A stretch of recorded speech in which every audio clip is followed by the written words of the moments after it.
hopefully, which will contain the link to that recording. And you'll also have a copy of my colleague Robin Hill's presentation that Robin will be using today as well. You'll have that in that email, so you can watch it at your leisure later on.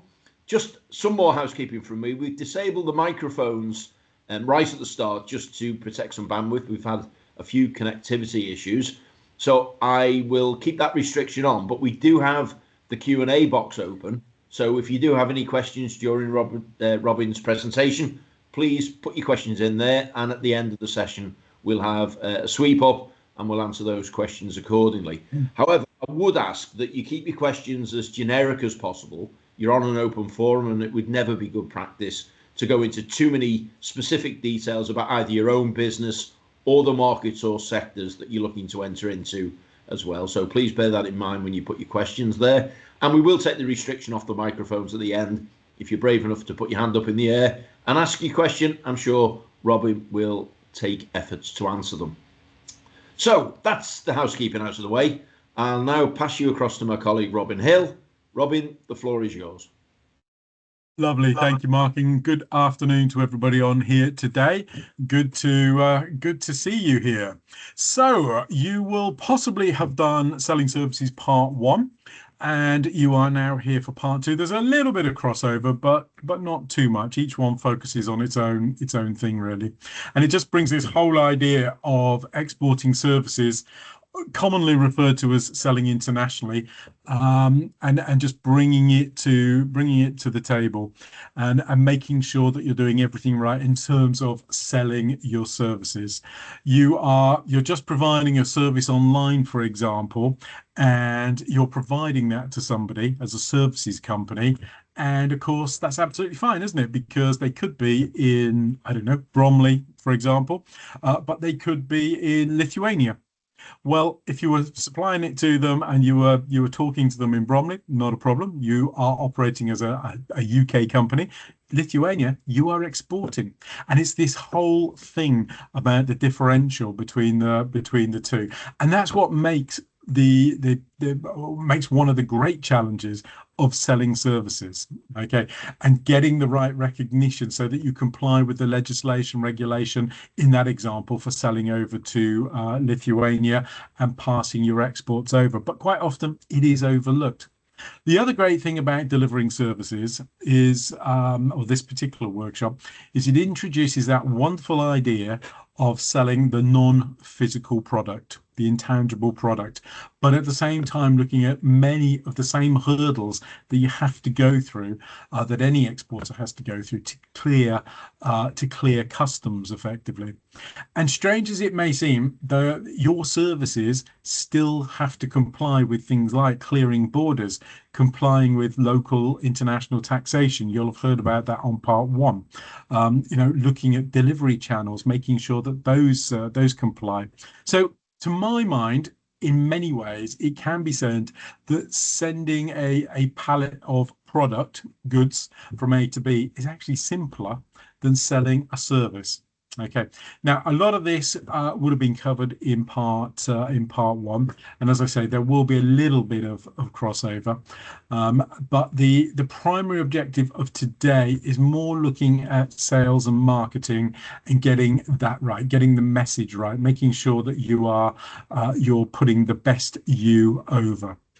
Okay, so you will have seen this slide many times. I am just going to glaze over it today. You are at the end of the 10 modules, and assuming everybody started on 1, today is the day that it all comes to an end for you. However, the reality is we know that people don't do it that way, and they dip in, they dip out. And please feel free to continue doing that as you need to.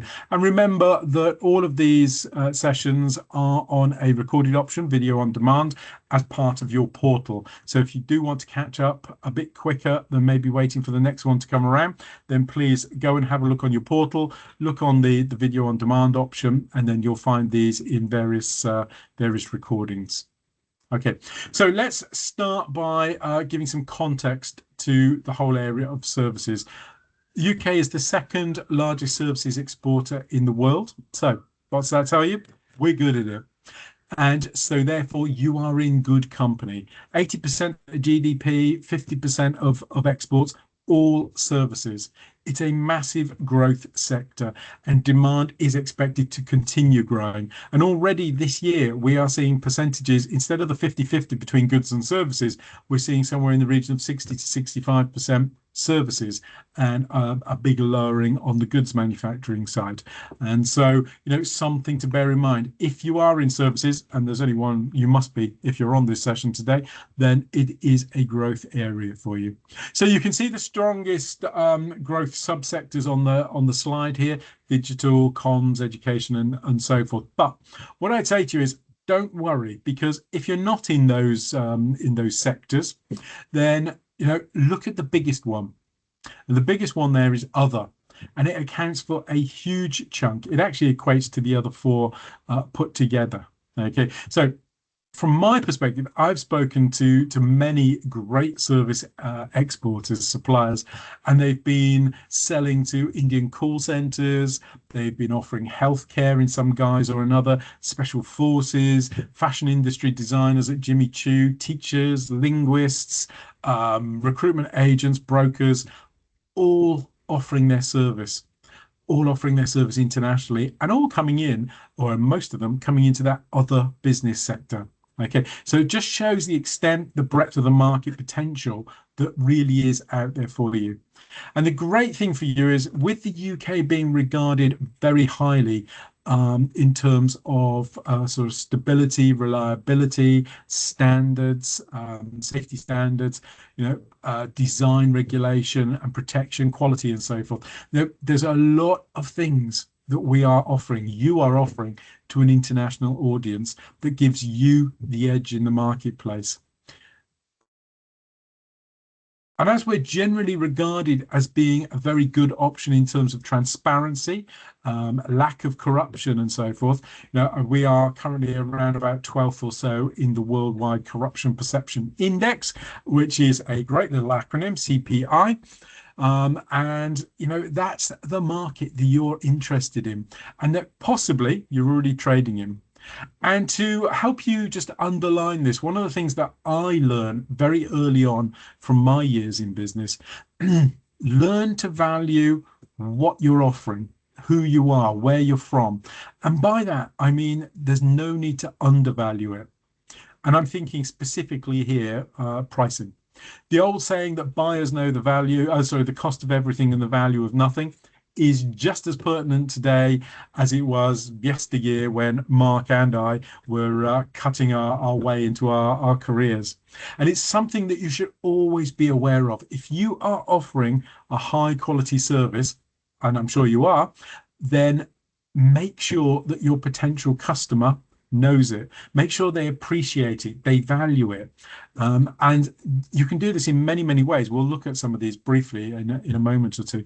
But essentially, if you believe in what you're offering, if your enthusiasm, your energy, your confidence, your ability to overcome negatives, your self-belief will put that across to your potential client.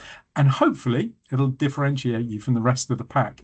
And that's ultimately what we want when we're selling services. So, that confidence also has one other side effect. It erodes the buyer's options in achieving possibly their objective of knocking you down on price. And it's what buyers are there to do. They are to get your services for the best price they possibly can. Now, you're coming from the UK, very, very highly regarded. You believe in what you're doing. That energy comes across, and so it just makes it harder for them to start finding holes in what you're saying. And effectively, you then start to marginalize. Price doesn't become an issue then. And if proof were still needed, worth quoting Ali Renison, who's the head of EU and trade policy at the IOD, the Institute of Directors. And way back in 2016, she was quoted as saying, meeting the export target would be a monumental challenge. She added that the figure showed it would be the services sector, led by professional and financial, not manufacturing, that would power the export boom or the required export boom. It's their success in tapping into growing markets and fledgling middle classes in countries like China and India that's going to underscore the health of Britain's economy in years to come. So that was back in 2016. How true is that? And we're already starting to see that, as I mentioned earlier, with the statistic for services this year. Okay, so what are we going to look at today? How to market your service. Where in the world are you going to focus on selling your services? When are you going to formulate your export plan? What are the ways to develop effective relationships? And what are the top success factors? These are the pretty fundamental things, core of things for you to consider when you're looking at selling services.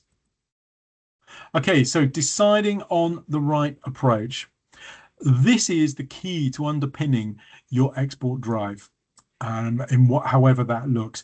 Keep in mind as you decide on your approach what preparation you're going to be requiring. You'll see in each of these bullet points that a great deal of consideration is going to be required. Where in the world is your market, for example? What regulation exists there for you, for your services, for that market? What's your service type? What's the market size? And for any new export market, and if you are a non-exporter now, then all markets are going to be new.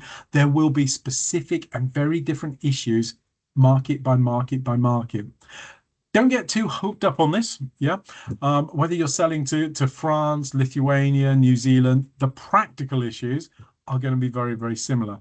It's the differences within those practical issues that's going to count. Okay, and these are going to come out in the planning. For example, things like time zones, language, delivery costs, mechanisms, if you're selling through a platform, culture, lots and lots of different things.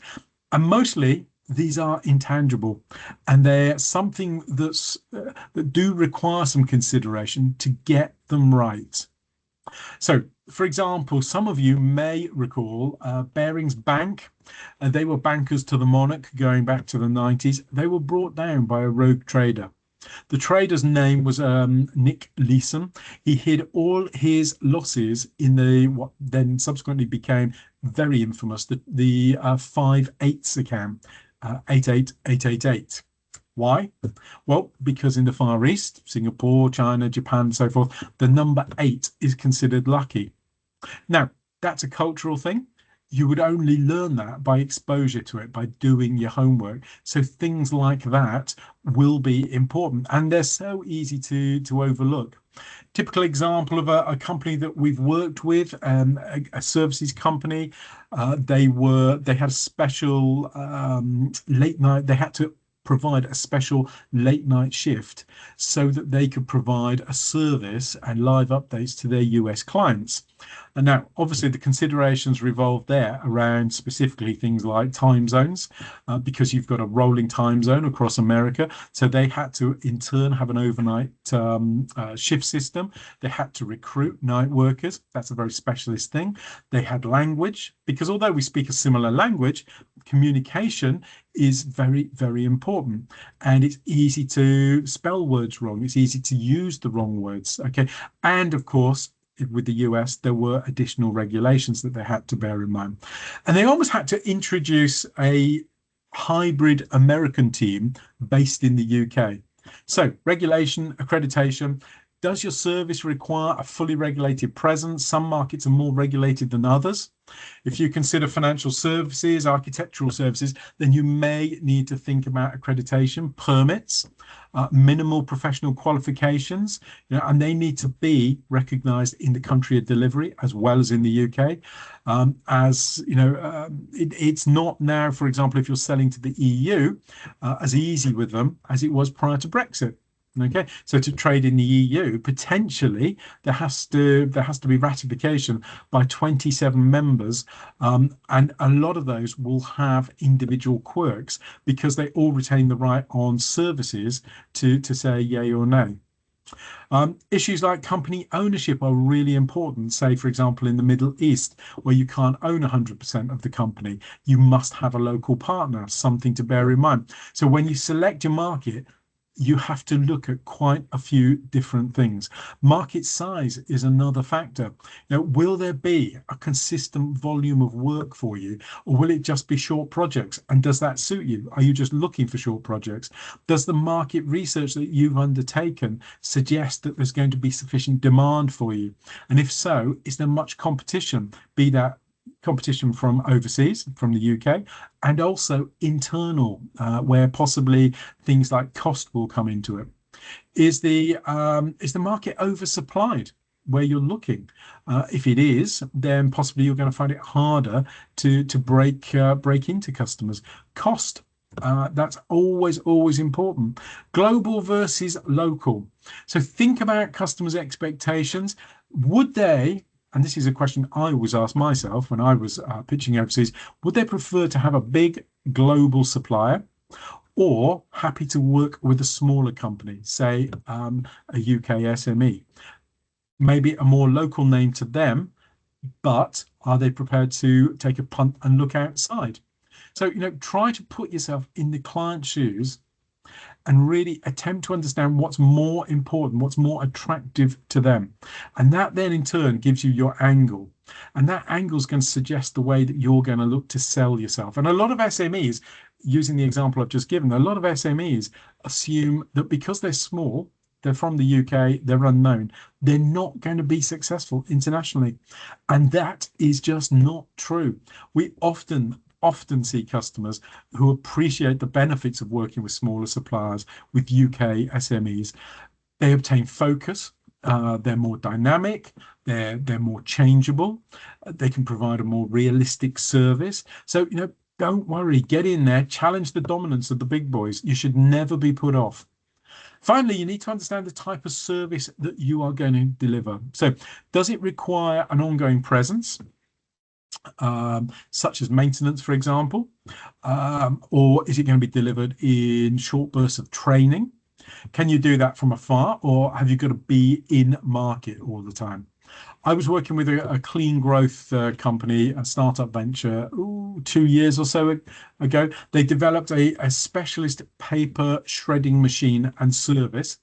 It had been in development for about 4 or 5 years, but essentially now they're just starting to sell the machines.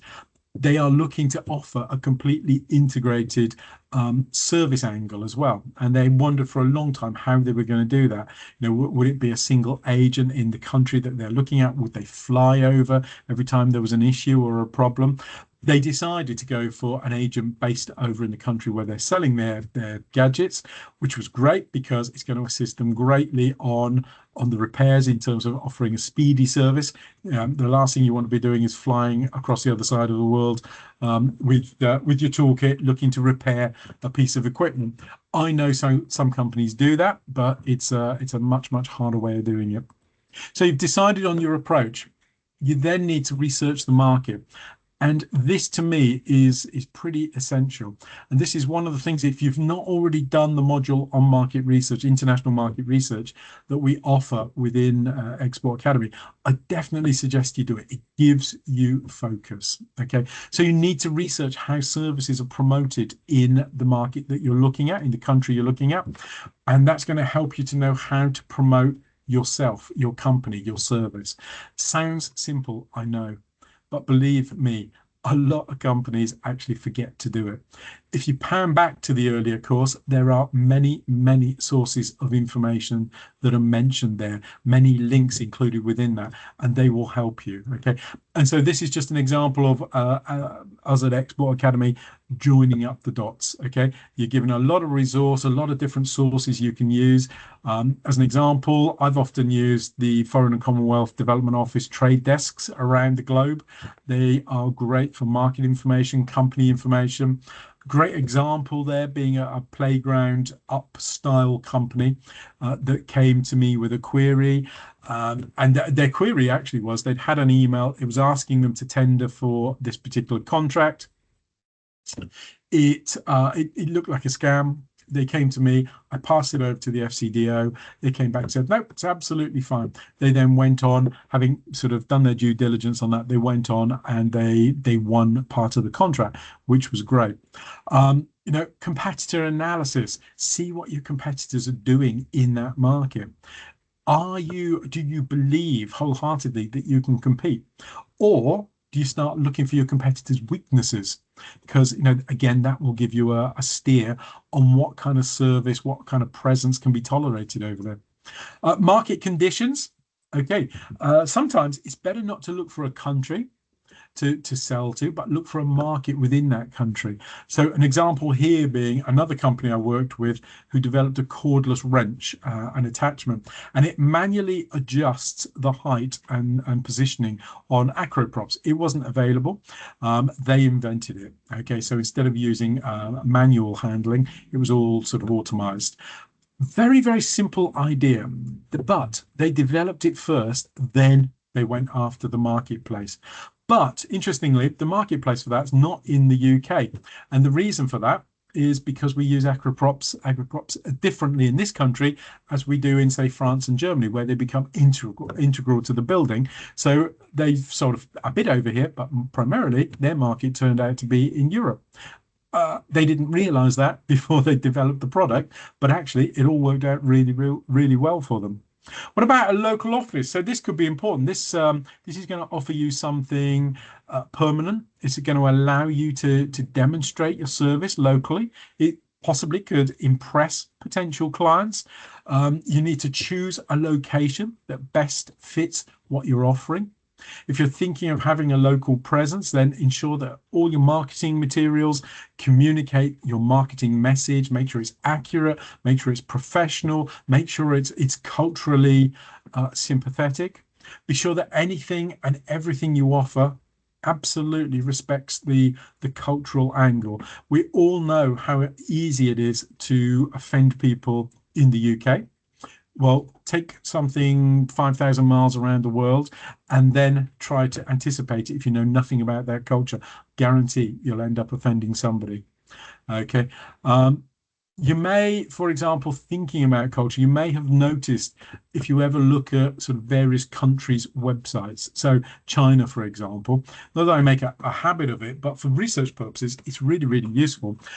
They might come across to us as being of quite poor quality. And that's because they're based on different platforms to the ones that we use. So they're quite often using WeChat, Tmall. So, think of the Chinese market there, for instance, recommend that you look at the appropriate platform for them, for that market. That then allows you to reach out to the maximum number of people in that market. Look at Africa, advertising yourself maybe in Africa, looking to increase awareness. You might consider all the different forms of advertising. That might be newspapers, it might be internet, it might be radio, whatever. But one company that I know of did that, and they decided on radio advertising. And the simple explanation for that was they took into account their market research suggested that there was an extremely low level of internet penetration. Illiteracy was very, very high in the area they were looking at. And so they went radio. And it just comes down to that whole research. Don't assume anything. How are you going to deliver your services? Okay, so we're talking about services, we're talking about people, and they're pivotal in terms of your people as well as the people to whom you are looking to sell to. So a great story I have came across with one of my clients, actually. One of my colleagues at Export Academy, and it relates to a British Airways flight, 5-star hotel in Africa, had the stopover contract for the BA flight crews. One morning over breakfast, a pilot asked for a decaf coffee. Simple enough to ask for, and then he was going off to the airport. Member of hotel that took the order paid insufficient attention to this request for decaf and just gave the pilot a coffee. The pilot had a reaction because it wasn't decaf. And as a result of that, he couldn't fly. That resulted in losses to BA for that one act. The hotel lost the contract, a very large contract. And it was just because the member of staff either didn't understand, they weren't trained sufficiently, they didn't care, whatever it was. It just illustrates that staff, your staff, are vital to your business. They represent you. So train them well, look after them, and they hopefully will then reciprocate that. Accreditation and authorization. So, in some particular areas, you might find it takes a bit longer to gain these. So, take it into consideration now if you are genuinely looking at starting to export or you're planning to export, and plan it in so that you get everything in line before you start delivering. And put these into your export plan, of which we'll talk a bit later on. And as you can see on the last bullet point here, developing and maintaining relationships with clients is key, absolutely key. As you start selling your services, your clients need to know you, and that's the way that they are going to relate to you. They need to develop a confidence, they need to develop a trust in you so that they can be comfortable, because they've got to work with you. Who's my partner? So as you start thinking about exporting, you're starting to think about who are your partners, your clients, stakeholders, whoever it may be. And first of all, a couple of suggestions. So sector specific, you might have sector specific membership organizations. They can be on a national level, local level. They can be big organizations, small. So understanding and knowing your network is really important. Collaboration. You probably heard in part 1 about adding value by working with other companies that supply goods. So, effectively they're supplying the goods, you are supplying the service element. It might be to train somebody to use those goods. And so what you're doing is offering yourself as the service support supplier in that instance. Much easier to work with partners because they've done a lot of the hard work in terms of getting into the market in the first place. You take away the choice of somebody else using another service because you're selling an integrated package and you're offering it as part and parcel of the sales process. And if they want to buy the product that they're really interested in, then this is added value, if nothing else. So it can be very helpful, especially if you're developing a new market for yourself. Find yourself somebody that's already there. Are you a good mix or a good fit? Can you offer anything to them and put a pitch to them? It's another way of exporting. Potential clients. So, use existing clients in the UK who may well vouch for you, might give you a reference. That will help you to gain maybe some traction overseas, possibly get a foot or two in the door. And that's all it takes when you're looking at new markets. And use the people you know to network for you and with you. LinkedIn. Industry bodies, DBT, Department for Business and Trade. We run lots of events, trade missions overseas. We get participation of loads and loads of buyers, sellers in those events. Please have a look at our calendar within Export Academy and take part in anything or apply to take part in anything that you think will assist you. You may work with multipliers, with agents, with consultants to help you with introductions in new markets. It's a very, very legitimate way forward. At DBT, you may be already working with our ITAs, International Trade Advisors, if you're of a certain size. That generally is if you're turning over about £500,000 or more. They can possibly help you with evaluating new markets, finding you funding, maybe grants, maybe finding you consultants in order to help you with your market research, whatever it may be. And again, use LinkedIn. LinkedIn is a very, very good source of information. We as a team at Export Academy use LinkedIn a great deal, and Mark is actually our ninja on LinkedIn. Every time I go on there, I see something from him, and he's putting up another one of our sessions, another one of our courses, but then linking it into why people should go there. And it's a great way, and our numbers as a result of that surge in terms of people coming along to our sessions. So lots and lots of to think about in terms of who your partner may be. Authorities, regulators, government, make yourself aware of what's in the country. If you're working with a government, it's good to be aware of their tenders. Just to give you a bit of a tip here, we notice sometimes that companies want to know what's in a government tender for a particular country. They go then and spend a lot of money maybe on professional translation, but there are lots and lots of tools out there. Now, I'm not saying that you would use those in terms of your final sell or your final pitch, but what I'm saying is if you just want to get a general understanding of a tender that's presented to you in a foreign language and you don't want to initially spend lots of money on translation, then feed it through. You'll get a feel for it. You'll get a feel for whether it's something that might be of interest to you. Okay. And just sort of thinking about governments then, now what we're seeing with a lot of the free trade agreements now that are being negotiated or that have recently been ratified, they are opening up this whole area of government tenders, making it much, much easier for UK companies to now pitch for or pitch in the reserve of governmental tenders overseas, something that historically has always been fairly well protected. That in turn, the FTA may well give you a particular steer towards a country or towards a particular market. And lots of things here to think about. Making your service real. Okay, so this is another key. You need to make everything real. You need to take it in the form of a document. When you go to see your client, you need to be in a position to show that you can deliver. Lots of ways to do that. I mean, client recommendations and testimonials are great. Services are intangible. You can't show a physical product, so you need to show how good you are in another way. Obviously, recommendations, testimonials, they're going to create a good impression. They're a warm feeling with your potential buyer, and they're a good addition to your overall marketing literature. It's a great way for you to showcase what you do, how you do, and how you could make what they want something real. And don't be shy. Sing your praises. Nobody else is going to. Evidence of ability and case studies. To have them to hand, they can only be helpful. We use case studies all the time because we have so many of them, and they just illustrate how different things can work in a very complex arena. So, have them to hand. And as you're dealing with partners overseas, be prepared to present, be prepared to use them.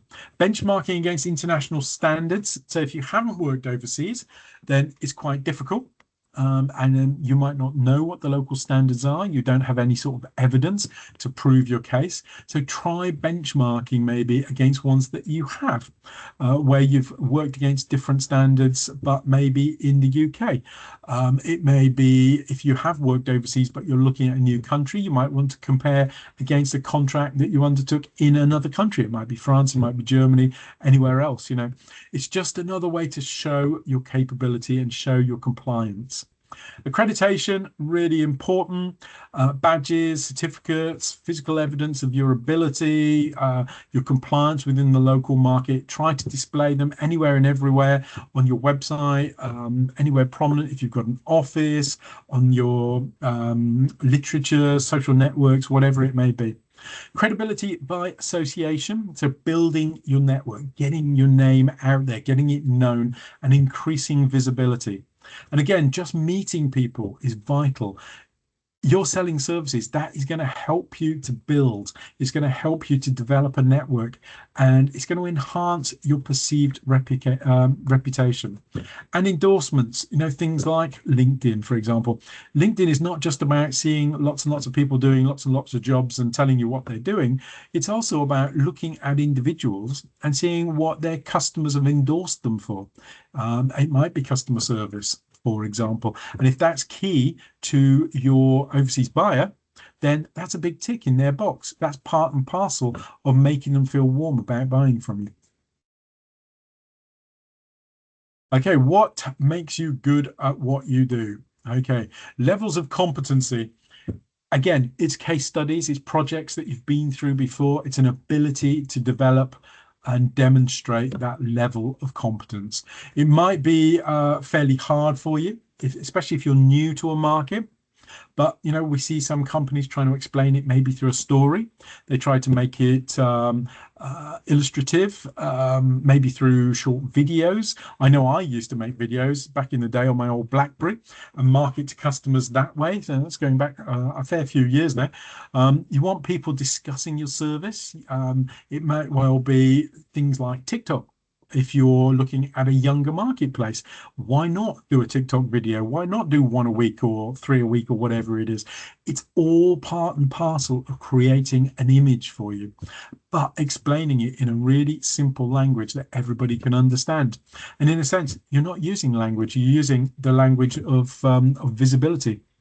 Other areas that we've previously touched on, skills, knowledge, expertise, relationships, qualifications, there's lots and lots there. That last one there, fit for purpose. It's one of the things that everybody is going to think, can this potential supplier deliver what I want? Are they fit for purpose? And that's what you're ultimately looking at trying to satisfy their curiosity on. So 3 things to consider, 3 key factors. Understanding how your service adds value overseas. Okay, so when using myself as an example here, when I started to secure wines over in France, I sold them to my UK clients as taking the strain away from their buyers who are based in the UK and getting them access to wine estates that typically they would struggle to find, let alone to buy from, because they were hidden away. As you find is always the case with the really, really good things, it's something you build up. It's a knowledge of your industry. I took this to a buying group in Northern Ireland, which was coincidentally a referral. They gave me access to their 35 shops, 35 outlets. Very different story with my retail customers. They loved the videos. They loved the romance of the photos, the videos depicting what seemingly all English people would love, which is to be a winemaker. I will just say, if anybody is harboring that wish, it's a very, very hard life out there. Never done it myself, but I've worked very closely with them. And if it's your dream, then, just be aware you are effectively a farmer. And it's, you're doing all the farming hours. Give you an example there, sometimes they're up at 1, 2 in the morning picking grapes so that those grapes are absolutely fresh. They have got the maximum amount of moisture in them. They've not been affected by the sunlight of the day for picking them, and then they take them straight over, and then they're looking to mash them. And it's a very, very, very hard life. Identify how to raise awareness of your services overseas. So in my case, where I was living in France, I had many, many wine industry contacts, but they were based in the UK, and I wasn't looking to sell in the UK. So, and the UK fizz market hadn't taken off then. So, it wasn't really something that I could look to do there, bring wine from the UK into France. So I couldn't take advantage of that side of it. But I used my local networks on my suppliers. And so I adapted my approach and my business plan there. I started importing bottled beers into France, so exporting from the UK, and established a network through the very, very large expat community, English shops. There were lots of them then, French bars with English clients. I enrolled on a French government scheme to train ECB cricket umpires, of all things, and that was the French government had decided that they were going to provide umpires to the various expat communities around France, because there were large English communities, Bengali, Pakistani, and these are all sort of mad, passionate cricket nations. And so they started to do that. And that then in turn opened up my exposure to expats across the whole of France, which helped me in terms of my networking. And meanwhile, my UK contacts were making me aware of sort of various wine opportunities overseas, so that I ended up looking at China, Ireland, New Zealand. So, I was able to explore those. And it's really just the power of adaptability sometimes. You may think you know your service, your product, but you may think you know how you're going to sell it. But when you get to grips with the situation on the ground, you adapt it, and you adapt it to suit the opportunity that's available to you. Maybe you've even created the opportunity. Create stories that bring your services to life.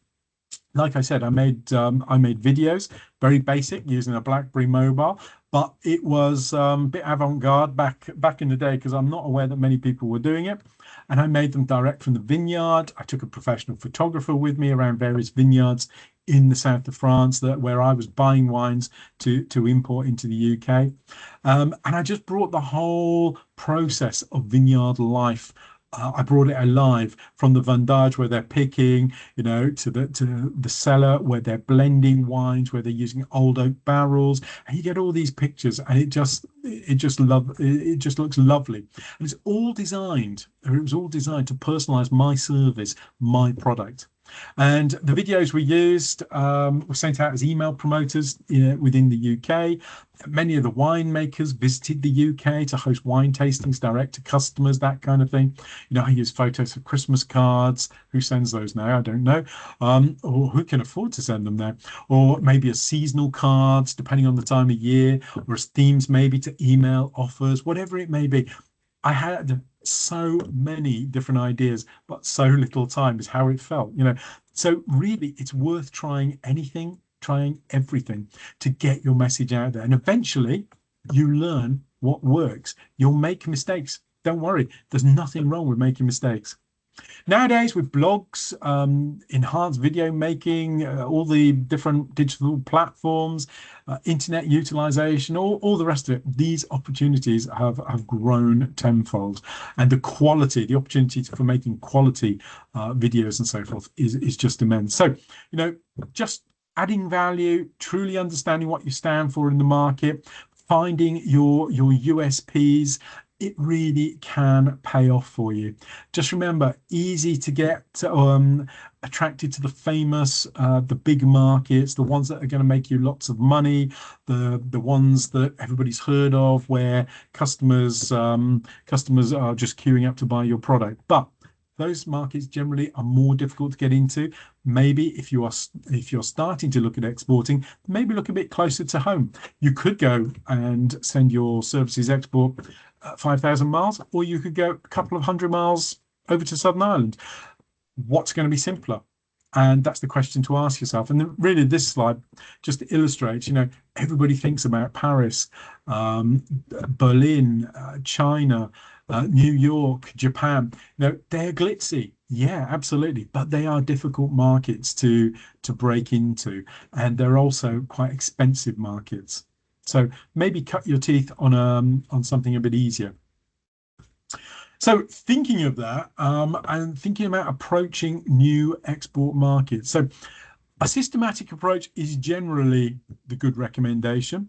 And so that you start to select your market rather than just being reactive and responding to inquiries, or maybe to opportunities that, maybe come in by email, or maybe that come in through telephone calls. And definitely recommend that you have a plan with a list of your priority markets on it, and work down that list, looking at them market by market and evaluating them until you get to the end of that process and say, well, actually, it's quite obvious. The one that I need to do is this one. And it was number 1 on my list of 5. Oh, well, maybe I can go to 2, 3, 4, and 5 a bit later on when I've cracked this one. And as you can see on the slide, now, when you're working within any market for the first time, try to ask people you already know in the market for referrals, connections, connect with as many people as you can using social media. I mean, I've mentioned LinkedIn. Use DBT services to get in touch with new contacts. We're always running Meet the Buyer events, trade visits, trade shows, export events. They're always going on somewhere in our environment.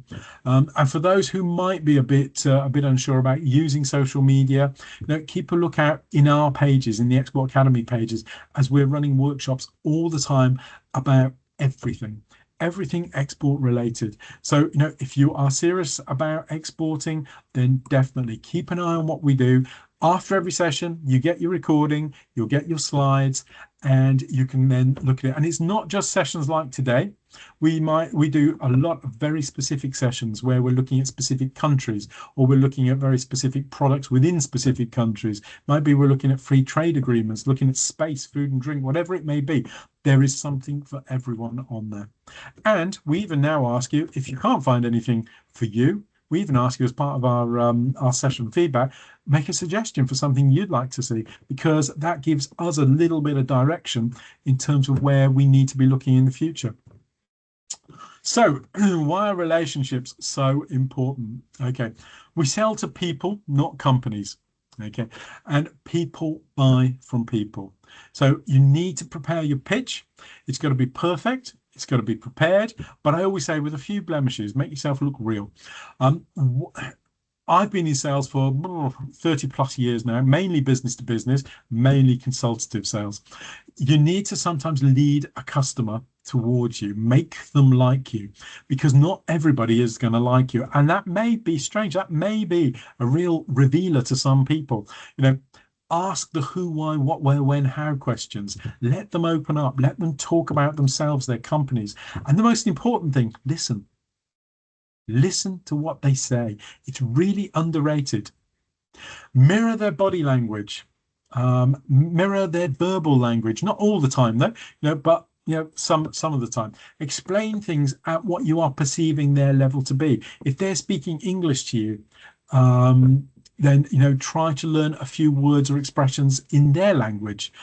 For my part, I was once presenting to a buying group down in Carcassonne in France, and I presented in French, not my natural language, and I was passable. And after a while, basically, they said, I think it was about 15 minutes in, they said, look, we all understand English, so if it's more comfortable for you, would you prefer to finish your presentation in English?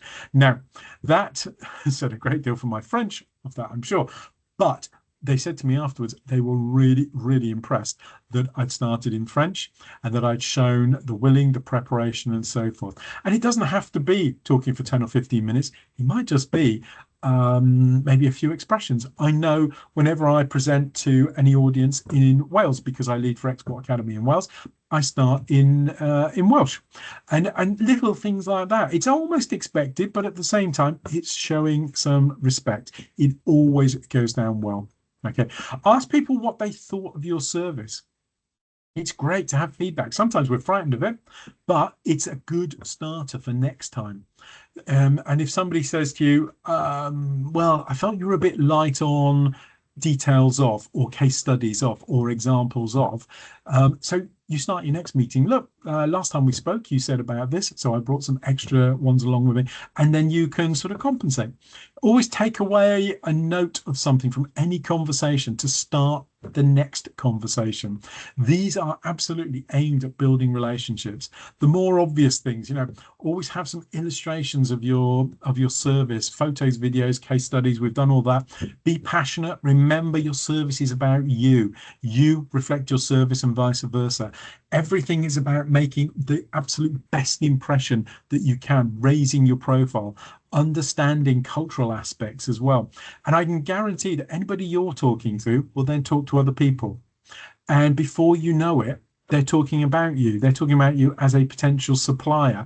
But people talking to people, they're then recommending you once you start to do a good job. And it's very much a cultural thing. Various parts of the world, that is how it works.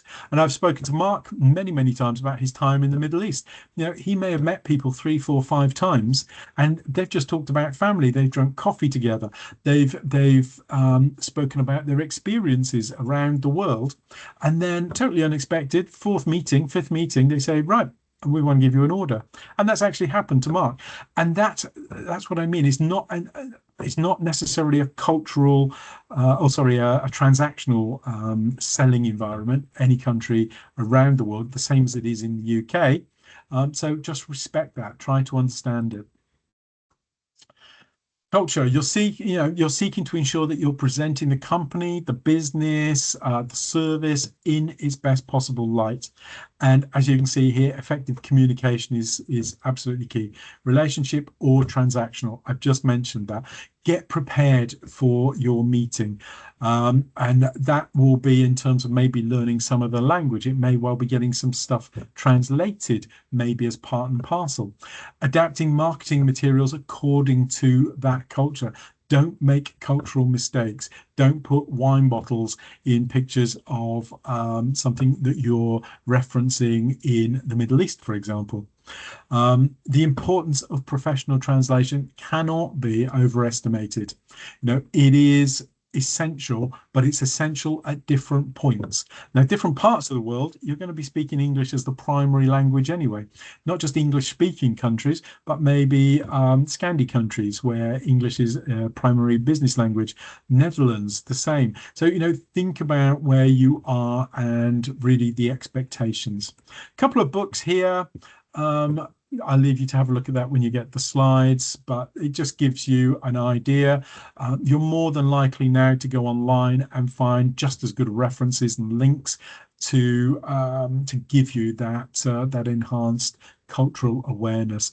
And I would say great.gov.uk, an absolute resource. That's great.gov.uk, where you can learn so much about lots and lots of different countries. That is a government website. You can also put yourself on there so overseas buyers can see you and they can approach you and buy from you, and vice versa. You can see the tenders that they've put up there for service delivery overseas. So lots going on with Great, but it's a massive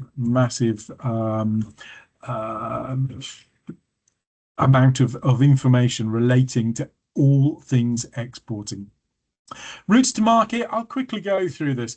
When you are looking at selling your services, you're looking at different ways of selling. So that might be, you might go direct. So you might sell through a platform. A lot of people will sell through Amazon, for example, and their service goes that way. Amazon will take care of an awful lot of the stuff that you would typically need to do. And that's really, really attractive. They'll also take a very healthy percentage of what you deliver. So you can use Amazon in lots of different ways. You can use it to get footfall so that, you then start to identify maybe who those clients are. And from there, you might then start selling direct to them. It depends how you want to use that. Using local partners, so that would be an agent. So if you decided to appoint an agent to sell on your behalf, then that's possibly an option to deliver your service on your behalf. Licensing, franchising, these are all options. Joint ventures, or setting up an office abroad. It could well be that you do a buyout as well, and that gets you instant traction in the market that you're in. So there's lots and lots of different ways. We run a session on pricing strategy and routes to market, and we also run quite a few masterclasses on routes to market. Definitely, if you're unsure in this area, come along to one of those and get the full brief. Getting paid. Well, this is why we do what we do. If we don't get paid, it's going to be a big problem to us. And depending on the size of your company, it can be a very big problem if you don't get paid on a single contract. So how well do you know people? How well do you know your potential client? Is it the first export? Why are they asking you for such a big credit or a credit account with a £5,000 limit and so forth? Does that mean that, okay, I'm going to have to wait 30 days, but potentially are they not going to pay me? I don't know them that well. So, the terms that they're looking at may well be something that you have to think about, especially if you are delivering the service and once it's gone, it's gone. You can't get it back. What's the risk and how large is the contract? And I always say, what effect would any particular contract have on your business if you didn't get paid? And it's a question you have to answer honestly, because if you're a small company and you are delivering a service and you're expecting 10,000 to come your way at the end of that delivery, and it doesn't, that's going to be a big headache to you potentially. If you're a big company, then quite possibly it's not going to be such a headache to you. Now, we've run a whole session on getting paid, again, looking at all the mitigators here, making sure that you don't fall foul of anything that stops you from getting paid, or at least you cover as many of the bases as possible to mitigate the risk. Before offering credit terms, take out the references. It's an absolute must. But I would say a credit reference generally is something that refers to the past, and there could be good reasons why somebody has maybe a few markers on their credit record. So talk to them about it. Consider stage payments. Be clear in the contract when payment becomes due. Just remember, once you've delivered, very difficult to get your service back. So what are the top success factors for service companies selling overseas? Well, understanding your service is of paramount importance and where it fits into the culture that you're going into. Planning your approach, making sure that everything is where you need it, so that when you are presenting, you know exactly how, where, what direction you're going in, and then you've got all the supporting information. Prioritize those markets so that you choose the right ones. You don't waste a lot of time in markets where perhaps it's going to be a longer burn. You want maybe low-hanging fruit, so you want to get in there and start winning some contracts straight away. Most businesses do. Develop a good communication strategy within the country. So you're looking at numerous companies within the relationship you have with your client, and consider how to make your service real. And once your client sees that it's real, they appreciate, they understand it, that's when you're going to start to get buy-in. Okay, so action plan, your export action plan. Really, really important to have one of these. It's a bit like you wouldn't start a business in this country without a business plan. Well, think of this in the same way. It could be part of your business plan, or it could be completely separate, depending on how you've modeled your companies. And there are 7 steps. And worth sort of just very, very briefly going through this, because I am conscious of time going on. Marketing, budget, and resource. So assess what you need to spend. What are the priorities? Do you have to visit? How many times do you have to visit? You know, what are your translation costs? These are all things here that you need to build into the cost of exporting. And the cost of exporting is typically going to be much higher, than the cost of selling your service in this country, where, you know, it's very, very simple, straightforward. You understand all the accreditation regulation. You can go and visit it very, very easily and so forth. There's no real cost associated with much. So absolutely nail this down so that you know that what you're charging is going to cover what you need on that particular contract. And the final point there, export staffing. So consider availability of experienced staff, okay, because there may well be, once you open up the floodgates to exports, you're going to get inquiries. You want people to be able to handle those. Research and selection, so whittle it down, have your ideas by all means, but then whittle it down, go through our market research module 2, and get a feel for how to conduct that. And that ultimately gives you much direction towards which markets you should be trading in. Promotion, marketing. So, you know, what's special about you? How do I promote myself? How do I market myself? Well, I know how I do it in this country. So, you know, it must be the same overseas. No, it's not. If you are marketing yourself in the States, then think cheesy. They love cheesy. If you're marketing yourself, or sorry, you're writing in the States, then, you know, be aware of your spellings. Don't use English spellings of words that typically are spelled in a different way over in the States. That kind of thing. You have to really, really think about it and take into account the cultural side of things. Meeting client expectations with your responses, reliability, and delivery. Different markets have different expectations. Some are more laid back. Some are very, very hot. You fail to deliver by a due date, there's a penalty. Be aware of these things.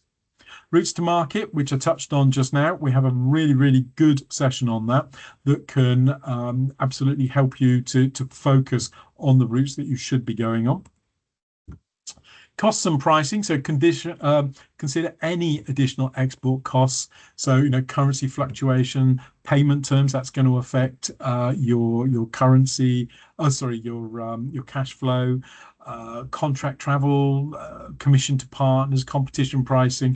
You know, there's lots and lots to think about there. And don't always be in a rush to race to the bottom of the barrel. Just because a competitor is pricing at one level, if your USPs are right and you've sold correctly, you don't have to be the cheapest. In fact, there's almost an expectation for UK companies not to be the cheapest. And I've heard of contracts being lost because of that. Market development. So, you know, you're looking here at how you build your business, how you scale up. Well, you probably know how you would do it in this country. A slightly different approach to doing it overseas. But at the same time, many of these points on this slide will be something that you are absolutely aware of. You know, not least, have you got the capacity to do it? And then final point here, getting paid and avoiding bribery and corruption. So we've mentioned getting paid. I'll quickly go to bribery and corruption. I mentioned right at the start the CPI, the Corruption Perception Index. We are currently around about 12th in the world, as you'll see on this map. The red areas are ones where you have higher levels of corruption, and the yellow are where you have very, very low levels. And again, factor this in. I know that I've seen this in my time trading in various countries, actually, where there's almost an expectation to be bunging a bribe or whatever. Well, you don't need to do that. You don't want to get drawn into that at all. So be aware of the culture again of a particular country. Right, I've come in right on time. So, Mark. Good afternoon, Robin. Thank you. Hello. Sorry, I thought you'd fallen asleep then.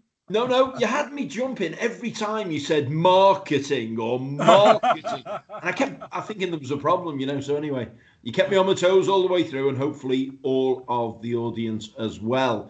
We don't actually have any questions at the moment, Robin, which is one of two things. One, you've been so thorough, or two, people have fell asleep and it's never good. So I'm sure that's not the case. I'm sure they're all wide awake and just dying to ask you the questions. I've taken the restriction off microphones, so for those bold enough to put their hands in the air, please do that now, and you'll be able to ask your question of Robin. But I think, Robin, one of the things I'm a strong advocate of, and I'm only repeating what you and I have talked about many times, I think the important thing to take away is understand your value and understand what you have to offer. Because really, around the globe, there is a real appetite for what Britain has to offer. But very often, like you said, we sort of don't see the value of what we offer ourselves fully. The example I would use is an architectural company that submitted some plans through to China, and in an effort to try and secure the deal, they sort of lowered their rates down to the bare minimum in terms of the margins and things. And I think it was either China or it could have been Japan, I think. And it was certainly the Far East, and I think it may have been Japan. And they came back and said, no, this is too cheap. It's not quality work. And what they couldn't, they'd sort of lowered the price down to the lowest margin in an effort to get the business. But really what the Japanese company were looking for was a real, prestigious British product. And they wanted to pay accordingly. So they actually went back and put the price up. Now, you and I as exporters, Robin, know that that's not a very regular occurrence, is it? But the fact of the matter is you do need to know the value and the perceived value in the eyes of the customer as well. Totally. Yep. Yeah, absolutely. So there are no questions just yet, Robin. That's not such a bad thing. As I say, I think we are just up. I know it's difficult, and you really have been. It's a great presentation, this. It really is. It was a pleasure for me to watch, let alone people who haven't seen it before. So I hope it's been useful to people. Bear in mind that you will get a copy of the recording so you can digest it again. And I have to say, it works well with young children. If you play them to young children, Robin Stulson send them off quite well. We haven't got any questions at the moment, I don't believe. Let me just double check on that. But what we have got in the Q&A box is a customer survey. Now, I know everybody asks nowadays for customer surveys to be completed, but as I put in the message and the note with this, we know we aren't perfect, but we do aspire to improve the service that we offer to you. We can only do that with the people we do it for's involvement, i.e. yourselves. So if there's something, I know there's a question in the survey now, we've sort of revised the question a little bit. And in that we ask, is there something that you'd like us to put on? Is there a hot topic, for instance, that you might have? Please, if you do have a hot topic, something you'd like us to put a presentation on to in the future, please put your details in there of what you're looking for, and we'll try and accommodate them accordingly. Obviously, I would include the caveat that we are a government department and there are certain things that we're restricted by, but we do look at every completed survey and we do take on board your comments and try and act upon them if we can. Robin, do you have any final comments then in conclusion? No, not really. I mean, if anybody is seriously looking at exporting services, there's an awful lot of collateral that we have within Export Academy. Talk to us, reach out. Don't hesitate. If you're unsure, if you just want some advice, a second opinion, then that's why DBT's here. 7,500 of us around the globe, all looking to bat for you. So use us. Yeah, absolutely. That's wise words there, Robin, as ever, because you are the sage of the Explorers Academy. I'd expect nothing less. All right, everybody. Listen, thanks very much for attending today. Look out for the recording and the slide deck in an email later on today, hopefully. And we look forward, both Robin and I look forward to seeing you on another session very soon. Thanks for your time. Have a great afternoon.